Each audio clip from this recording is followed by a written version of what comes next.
Je crois qu'il n'y a pas pire aveugle que celui qui ne veut pas voir. C'est-à-dire que ceux qui nous disent ah, je ne savais pas, ah bon, il y avait des élections. Enfin, excusez-moi, mais les panneaux électoraux, ils sont devant les lycées, ils sont devant les mairies.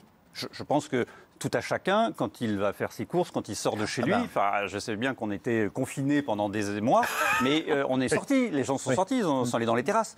Vous évoquiez les débats LCI, BFM TV, CNews, il y a eu des débats. Oui, même, ça n'arrête pas. Je pense que les journaux télévisés, France 3, bien sûr, vous avez raison, France Info, les radios, vous avez invité des gens. Donc je crois que c'est vraiment parce que les gens, ça ne les intéressait pas. Et c'est vrai qu'on a pris cet exemple en disant la vie politique a été congelée pendant l'épidémie et une décongélation, ça prend du temps.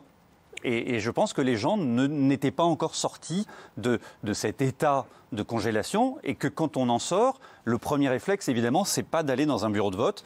J'étais à Nice et Cannes ce week-end. Je peux vous oui, dire... alors évidemment. Non, pour les élections. Je suis descendu pour ces élections. Il faisait pas très beau, le temps était lourd. Et ben les gens passaient dans le bureau de vote, s'arrêtaient pas, ils allaient en terrasse. Une piste à la dire et un coup de rosée, c'est quand même a priori plus agréable. Oui. Mais il y a un paradoxe. C'est-à-dire que les gens votent de moins en moins pour ces régions, mais les présidents de ces régions se considèrent comme de plus en plus importants et considèrent peut-être leur rôle un peu à la manière des gouverneurs américains. Là, vous avez quand même dimanche des gens qui vont être élus qui considèrent que c'est un marchepied pour la présidentielle. Vous voyez ce que je veux dire? C'est-à-dire que... You speak about Xavier Bertrand. Notamment, mais il n'y a pas que lui. Le candidat. Vous allez voir. Oui. Et oui, mais donc il y a un grand paradoxe là.